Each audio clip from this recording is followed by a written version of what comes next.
Convido os irmãos a abrirem suas Bíblias, o livro de Josué. Josué capítulo 24, versos 14 a 25.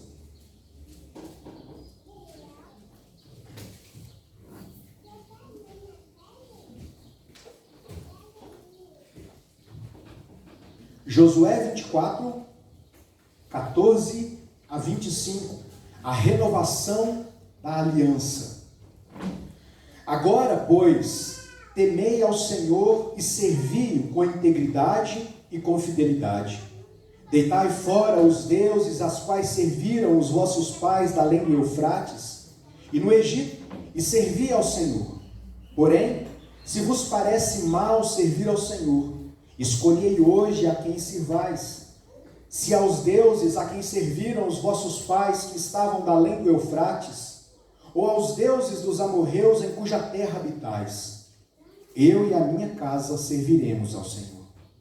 Então respondeu o povo e disse: longe de nós abandonarmos o Senhor para servirmos outros deuses, porque o Senhor é o nosso Deus, Ele é quem nos fez subir, a nós e a nossos pais da terra do Egito, da casa da servidão, quem nos fez estes grandes sinais aos nossos olhos e nos guardou por todo o caminho em que andamos e entre todos os povos pelo meio dos quais passamos.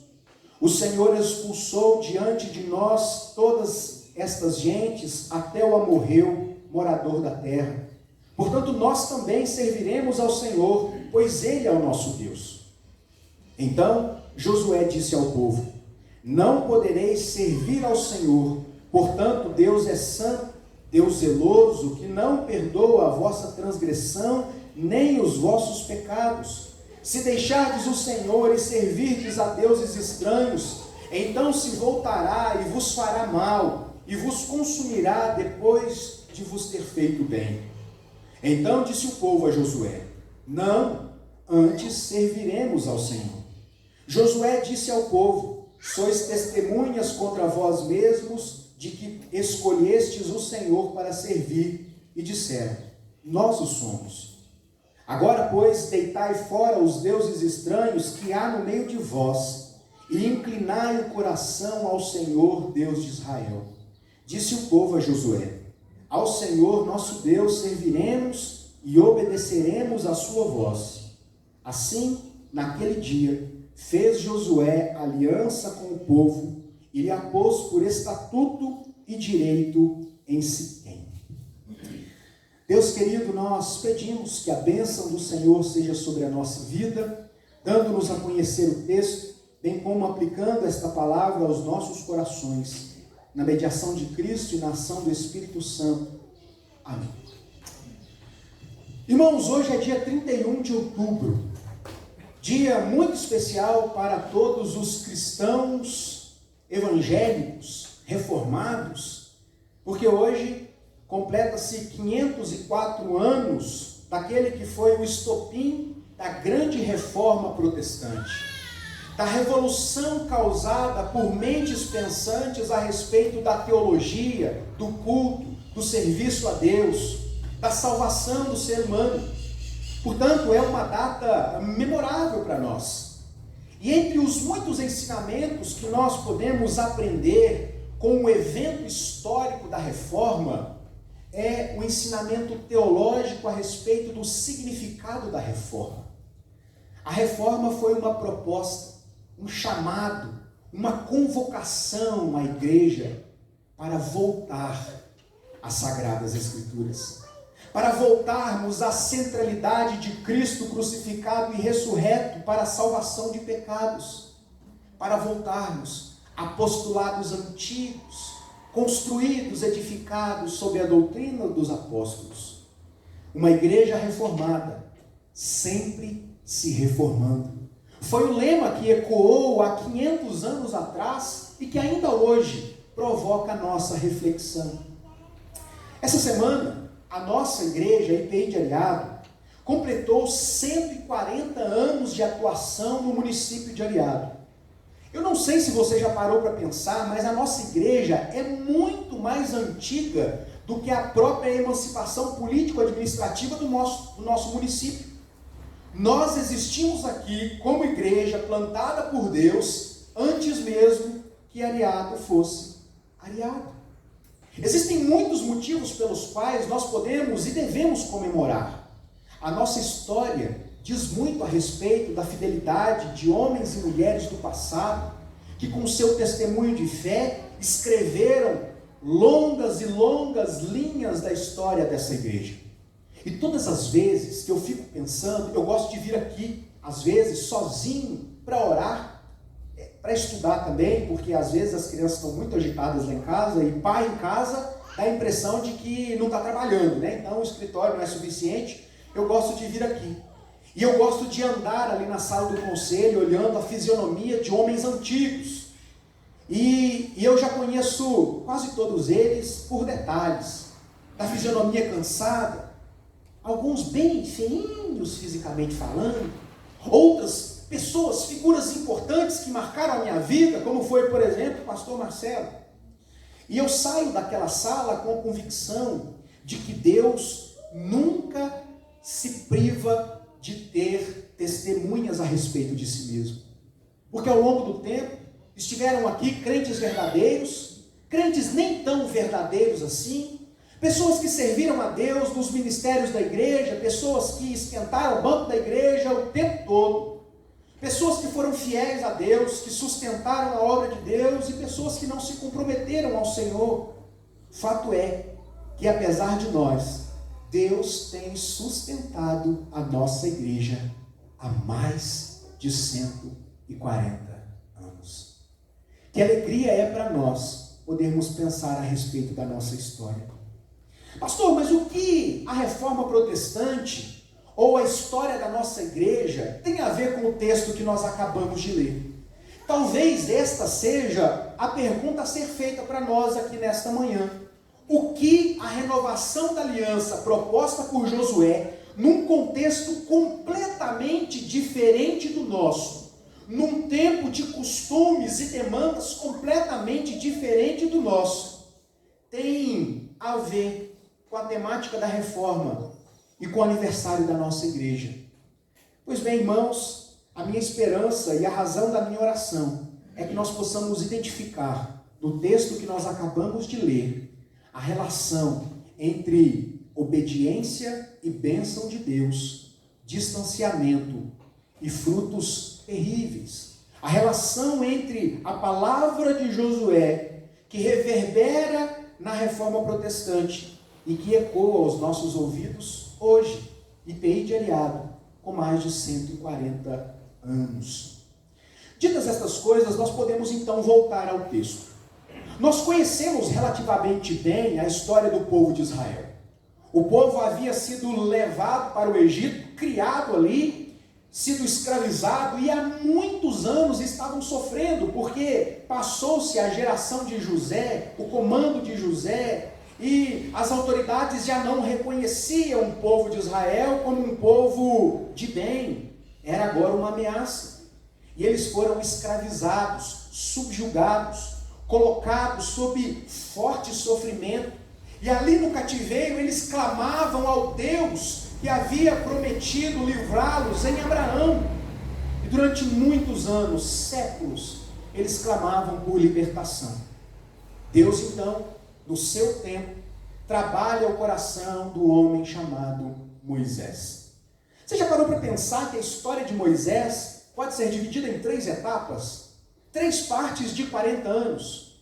Por 40 anos, Moisés viveu no Egito sem ser egípcio. Depois ele saiu do Egito porque não era egípcio, e ele vai para o deserto. Viveu como um pastor de ovelhas na casa do seu sogro, sem ser um pastor de ovelhas e sem pertencer àquele povo. Depois, Moisés viveu outros 40 anos de peregrinação no deserto, cumprindo então o seu chamado para com Deus. Deus preparando cada cena da história para libertar o seu povo. Deus liberta, o povo desobedece, Moisés é punido pela sua desobediência e morre.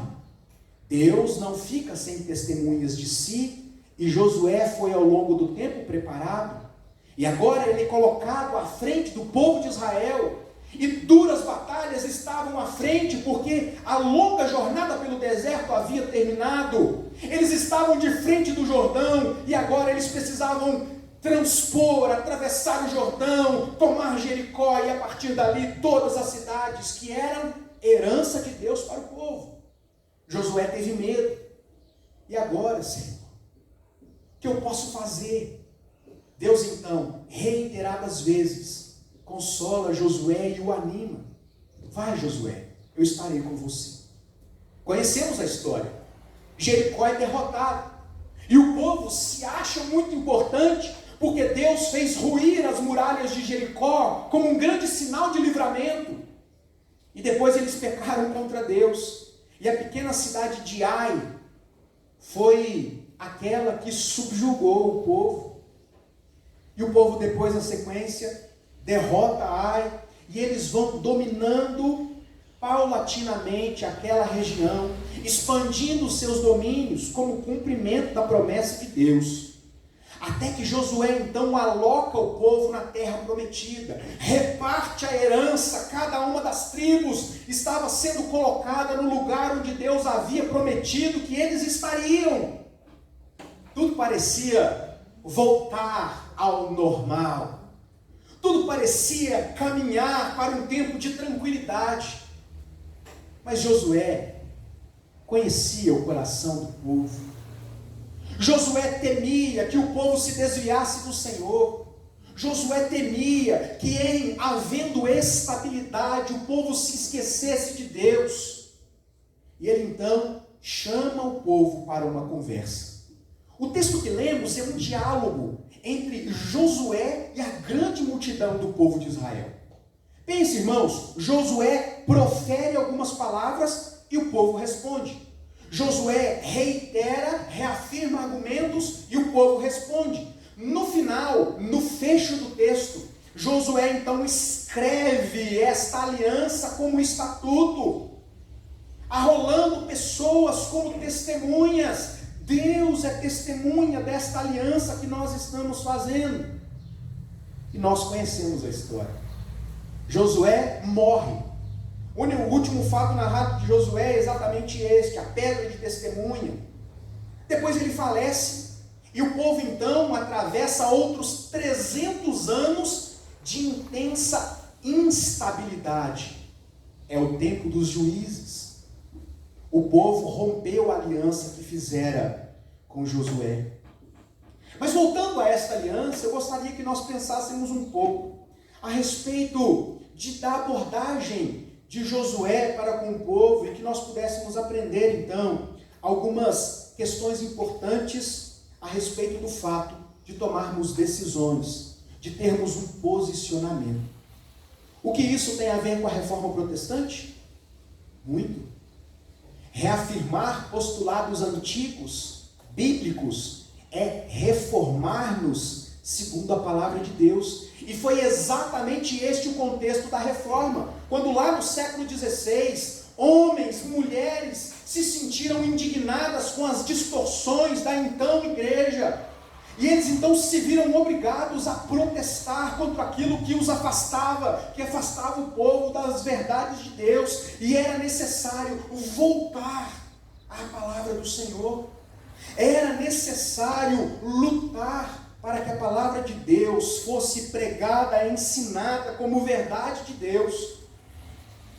E o que isso tem a ver conosco hoje, queridos irmãos?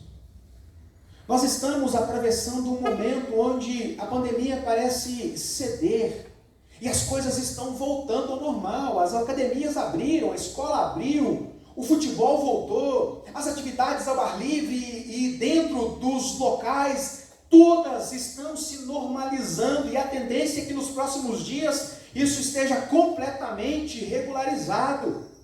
Tempos de estabilidade quanto a estas questões parecem estar próximos de nós. E a questão que fica aqui, meus queridos irmãos, diante disso tudo é como reagir a estas transformações. Que decisões nós devemos tomar de fato frente a estas transformações? Josué nos ensina que nós não podemos terceirizar decisões que são particulares. É isso mesmo. Durante as férias, no segundo período das férias, estava indo para a conferência, o Mateus perguntou para mim, a gente estava indo num lugar, ele perguntou, papai, você sabe para onde a gente está indo? Ah, eu sei, mas não sei não. Mas tipo, você já foi lá, né? Ele, não, também não fui. Nesse lugar que a gente está indo, não fui não. Mas a gente vai se perder. Ele vai, não. O Waze vai me dizendo aqui, vira para a esquerda, vira para a direita, e o GPS vai me direcionando e a gente vai chegar. E eu fiquei imaginando, meus irmãos, como muitas vezes nós agimos como se houvesse um GPS que ditasse cada uma das nossas atitudes. Porque muitas vezes nós nos omitimos diante da necessidade de arcarmos com as consequências das nossas decisões. Nós não podemos terceirizar decisões que são nossas, particulares. Decisões que envolvem a nossa família, como foi o caso de Josué e sua família. Decisões que envolvem a nossa igreja, as pessoas que estão à nossa volta, que influenciam a vida destas pessoas. Josué, então, nos ensina que é necessário ter um posicionamento claro diante de um cenário de transformações. Nós vivemos este cenário de transformações, onde muitas pessoas não apenas afirmam, mas vivem como se a igreja, a comunhão presencial não fosse importante. E o que nós temos feito para dizer o contrário? Se nós poucas vezes estamos aqui, e o que nós temos feito o contrário, se a gente só vem porque a gente está escalado? Josué nos ensina, em primeiro lugar, que é necessário apontar o caminho. Quando nós olhamos para a palavra de Deus, nós encontramos orientações para a nossa vida que nos ajudam a tomar decisões que visam o nosso aperfeiçoamento. No verso 15 ele diz, olha, eu não sei o que vocês querem da vida de vocês, mas eu e a minha casa, nós serviremos ao Senhor. É interessante, meus irmãos, porque muitas vezes nós tomamos até posicionamento e afirmamos algumas verdades. No entanto, nós nos limitamos a apontar o caminho. Isso é bom, mas não somos aqueles que andam por esse caminho.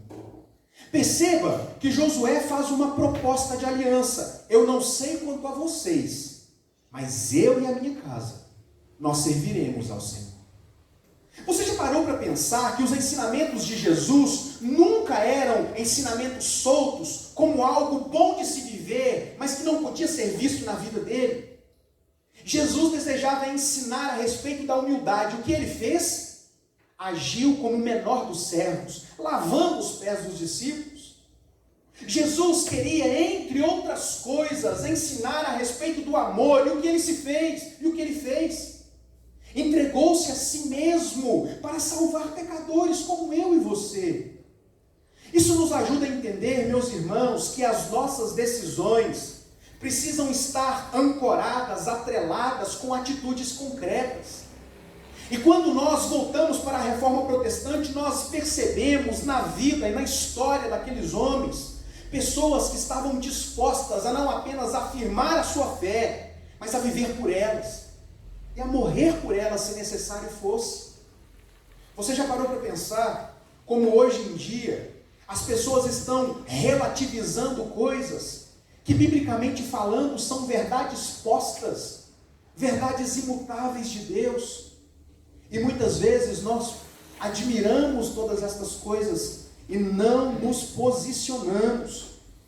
Quando me refiro a decisões, por exemplo, irmãos, quanto ao retorno das atividades, nós precisamos tomar todos os cuidados necessários. Nós sempre dizemos isso aqui. O problema é que muitas vezes a gente diz que a igreja é importante, mas não vive como se a comunhão da igreja fosse importante. Frequento todos os lugares possíveis e imagináveis, e isso é bom, você deve fazer isso. Mas na igreja é perigoso demais. E criou-se no coração das pessoas a ideia de que o discurso não precisa estar atrelado com a verdade, com o seu testemunho. Josué nos ajuda a entender que mais do que tomar posição, nós precisamos estar dispostos a ser aqueles que percorrem o caminho que nós apontamos. Existe ainda um segundo ensinamento que nós aprendemos nesse texto. No que diz respeito à adoração, o Senhor exige exclusividade na adoração. Olhe comigo o verso 23. Agora, pois, deitai fora os deuses estranhos que há no meio de vós, e inclinai o coração ao Senhor, Deus de Israel. O povo de Israel estava dizendo para Josué: não, Josué, nós vamos seguir ao Senhor. Nós queremos seguir ao Senhor. Eles não haviam entendido as implicações de dizer: eu pertenço a Deus. Eles não haviam entendido a profundidade do chamado que Josué estava fazendo a eles. Como quem diz: longe de nós, eu sou de Deus. E Josué então toca na ferida e diz: sério? Vocês têm certeza disso? Então abandona a idolatria que há entre vocês. O povo estava fazendo uma aliança com Deus, mas servindo a deuses estranhos da terra onde eles estavam, da terra que eles haviam conquistado, e eles não haviam percebido isso. Queridos irmãos, nós vivemos tempos de transformação, onde em outros momentos da vida nós lutávamos contra determinadas coisas e achávamos escândalos outras coisas. No entanto, dadas as circunstâncias, transformações sociais, culturais e o nosso próprio afastamento, nós começamos a assimilar coisas, nós começamos a justificar tais coisas, até que começamos a aprovar determinadas coisas. Deus exige exclusividade na sua adoração. Deus exige que o nosso coração seja única e exclusivamente dele. E quando os reformadores olharam para aquela multiplicidade de rituais idólatras, eles proclamaram: é tudo sobre Jesus, sobre a graça de Jesus, sobre o Filho de Deus, é para a glória de Deus.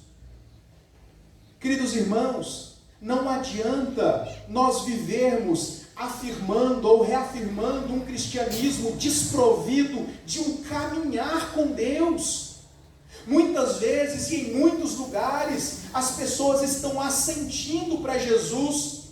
Muitas vezes somos nós aqueles que assentem, que concordam, mas que não gera transformação no coração. E Josué está deixando claro: se é esse o desejo de vocês, é necessário que haja mudança de vida. É necessário que a gente decida estar somente com Deus. É necessário que Deus seja prioridade nas nossas vidas. Há uns 15 dias atrás, durante o tempo de reclusão, veiculamos no Café com Bíblia reflexões a respeito do movimento intitulado A Igreja é Essencial. Parece óbvio isso, irmãos. É claro que é essencial, do ponto de vista do nosso relacionamento para com Deus. Existem ordens claras para este ajuntamento. Existem aqui ensinamentos inequívocos da parte de Deus para que este momento aconteça, para que a comunhão exista.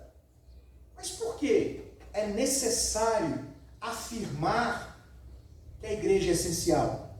Perceba, o movimento Igreja Essencial não visa pregar para descrentes, mas para a igreja. O movimento está dizendo: ei, irmãos, a igreja é essencial. Por que isso tornou-se necessário? Porque o discurso, ele desvinculou-se da prática. E Deus deixou de ser prioridade nas nossas vidas. Sim, irmãos, dói quando a gente diz isso. Amassa o nosso orgulho, porque muitas vezes temos tempo para muitas atividades e nós vivíamos dias corridos.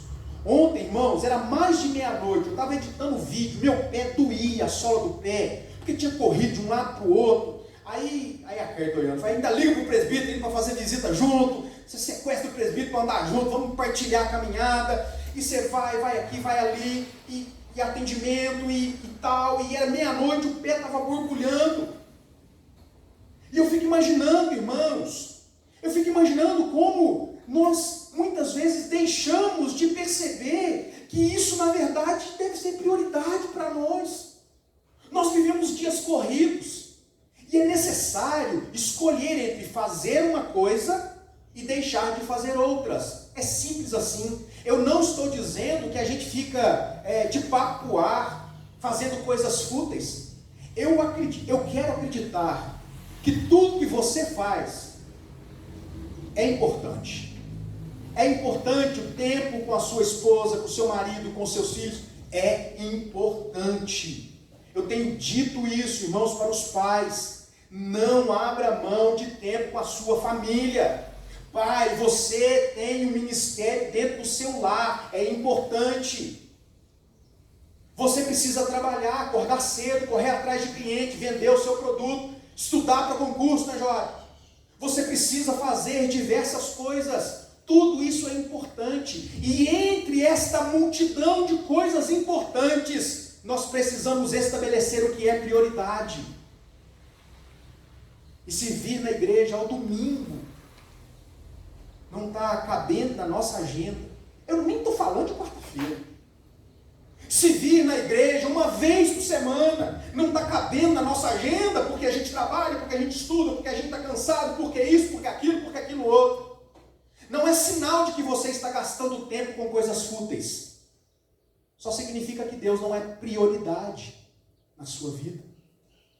E sabe o que a palavra de Deus nos ensina quanto a isso? Deus exige exclusividade. Muitas vezes construímos ídolos dentro do nosso coração e substituímos a essencialidade de Deus e das coisas de Deus na nossa vida. E por isso, meus irmãos, esse texto tem muito a ver com a reforma e tem muito a ver com os dias que nós estamos vivendo.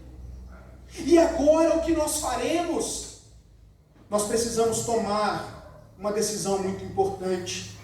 E este é o último ponto.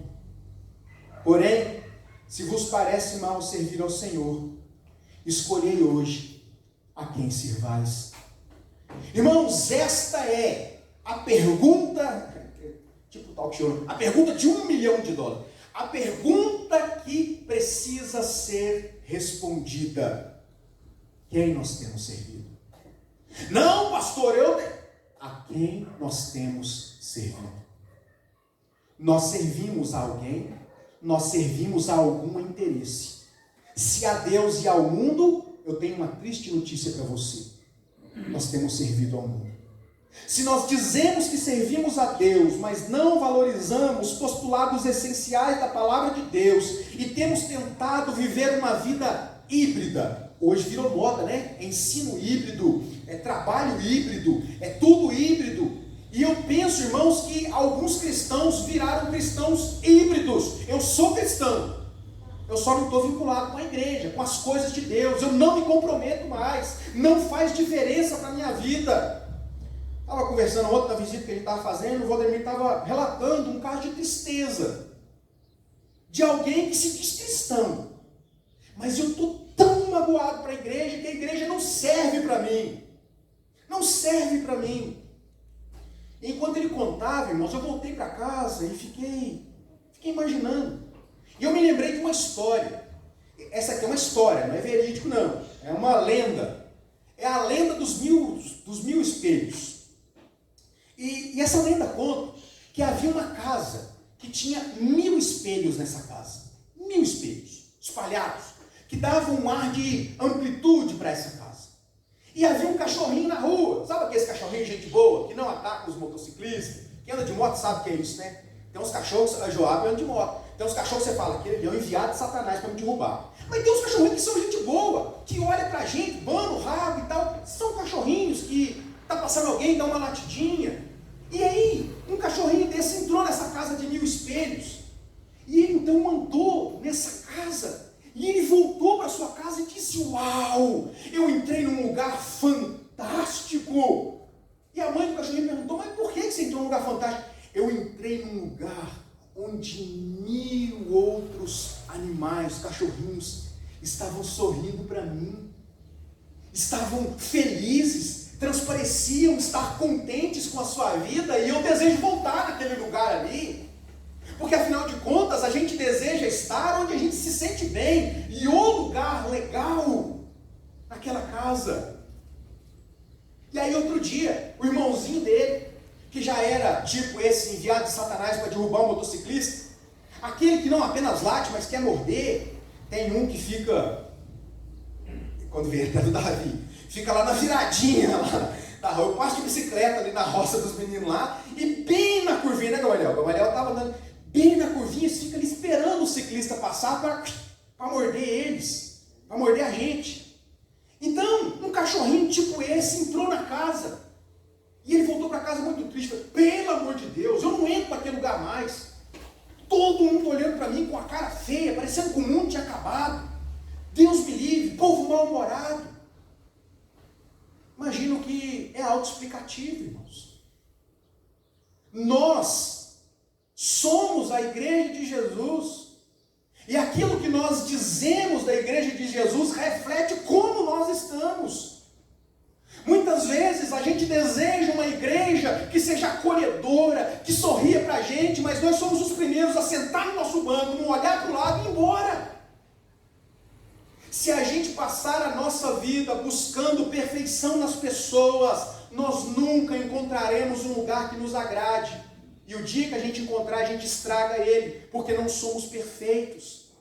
Então nós precisamos olhar para esse texto e perceber que decisões são importantes. Nós precisamos decidir, não apenas com palavras, mas com atitudes, servir ao Senhor de todo o nosso coração. Pastor, mas o povo está desanimado. Olha a quantidade de bancos vazios aqui que poderiam estar cheios de pessoas, lugares ociosos. O que eu posso fazer para mudar isso? Ah, quer saber? Eu vou desanimar também. Depois eu ponho um vídeo, vou assistir um vídeo lá mesmo, lá em casa, no meu culto doméstico. Irmãos, não é culto doméstico. Você está vivendo da apresentação de algo que está acontecendo real aqui. Eu quero encerrar com uma outra historinha. Certa vez tinha um homem andando na praia, e ele passava e tinha uma estrela do mar, e ele pegava aquela estrela do mar e jogava para dentro do mar. Ele andava mais um pouquinho, vinha a onda e jogava uma estrela do mar na areia. Ele pegava aquela estrela do mar e jogava para dentro do mar. Andava mais um pouquinho e parecia secar gelo. Aí uma pessoa incomodada com aquilo falou, senhor, salve, bom. O que o senhor está fazendo aí? Eu estou devolvendo a estrela do mar para o mar. O senhor não percebeu que não adianta? A lógica natural das coisas é o mar jogar a estrela do mar para a areia. Ela vai morrer, vai ficar aí, já era. Ele falou, não, mas eu faço questão de jogar. O senhor não vai salvar o mundo jogando uma estrelinha no mar aqui e outra acolá. Ele disse, eu posso não salvar o mundo, mas eu posso salvar essa estrela. E para essa estrela, esse é o mundo dela. Meus irmãos, nós precisamos nos concentrar nas nossas atitudes, no nosso mundo, nos nossos posicionamentos. Os nossos filhos estão crescendo, a juventude está dispersa e nós muitas vezes estamos pregando um evangelho dissociado de atitudes. Josué está chamando o povo e a palavra de Deus está nos chamando. Escolhei hoje a quem sirvais. É separar a joia do trigo, é saber quem é crente de verdade, se Deus é de fato importante para nós, se faz diferença ficar em casa no domingo. Irmãos, experimente, você que está aqui, você vai sentir, experimente poder, ou quer dizer, não poder estar no domingo na igreja. Irmão, ficar de quarentena, eu aproveitei um tanto para colocar em dia um tanto de coisa. Dissertação de mestrado, pós-graduação, fui fazendo um tanto de prova, produzindo, escrevendo, e aí eu ocupava o tempo. E isso foi atenuando o sentimento de solidão, durante muito tempo, até da própria família. Mas aí veio domingo, irmãos. O que eu vou fazer domingo? Para onde eu vou, Deus? Para quem eu vou? Se o que completa o meu coração é estar aqui, ou falando, ou ouvindo. Se isso não faz faz diferença para nós. Nós estamos como o povo de Israel, desejando uma aliança, mas servindo a dois senhores. Eu quero crer, irmãos, que Deus há de transformar o nosso coração, que Deus há de mudar e moldar a nossa vida, para que sejamos de fato um povo desejoso de assumir compromisso com Deus, que tem a Deus como sendo aquilo que é mais importante da sua vida. O irmãozinho, ele errou comigo, mas eu estou servindo ao Senhor da igreja. Mas o pastor falhou comigo, eu estou servindo ao Senhor da igreja. Mas tem pecador na igreja, eu estou servindo ao Senhor da igreja. Enquanto nós não percebermos isso, nós seremos como o povo de Israel, desejando uma aliança impossível, desejando servir ao Deus que é santo, servindo a outros deuses, cultivando uma idolatria no coração. Eu gostaria de orar para que Deus possa falar ao nosso coração. Nós estamos diante de grandes impasses. E agora? A aula volta, não volta? Voltou. E agora? O que nós vamos fazer? Quais são os próximos passos? E agora o que fazer? Em primeiro lugar, respondendo essa pergunta, estabeleça Deus como prioridade na sua vida. Se buscarmos ao Senhor, buscai, pois, em primeiro lugar o teu reino e a tua justiça. E o resto, todas as outras coisas, vos serão acrescentadas. Quero orar com você. Eu quero pedir que você esteja colocando a sua vida diante do Senhor, como eu disse, como alguém que salva uma estrela do mar. Aquela estrela é o mundo dela. Você não pode mudar o meu coração, como eu não posso mudar o seu. Mas você pode mudar as suas próprias atitudes e a partir delas ser bênção na vida dos seus irmãos. Você que está aqui, tem valorizado esse tempo de comunhão, de culto. Olha para o lado. Faz um exercício aí. Eu estou igual o pastor pentecostal. Não vou precisar repetir nada, mas olha para o lado. Sabe, irmão, sabe o que é interessante? Não, olha para o outro lado. Isso, não, ele olhou para o lado, pai. Viu o pai dele. Olha para o lado que está vazio aí. Sabe o que é interessante, irmão? Nós somos regionais. O Fernando, a família, sempre ali. Quando eu estou sentado, eu sempre sinto aqui. A gente senta mais ou menos no mesmo lugar. Então você conhece teu vizinho de igreja. Essa semana o Marcel arrumou o banco, tá ali, né? Se o Marcel estivesse aqui, estava sentado aí, ali. De tão inconformado com o banco estava, o Marcel veio, até pintou o banco, reconstruiu o banco, colocou os parafusos e pintou. Falei, o Marcel é um marceneiro mesmo. Porque a gente, irmãos, a gente está acostumado. Agora eu gostaria que você percebesse que o seu vizinho não está aí. Por que ele não está? Por que ele não está? Coloque a vida dele diante do Senhor. Vamos clamar uns pelos outros e que Deus nos abençoe. Não há outra saída, irmãos, a não ser fazermos uma aliança com Deus, desejarmos servir somente a Deus e estarmos dispostos a servir a esse Deus.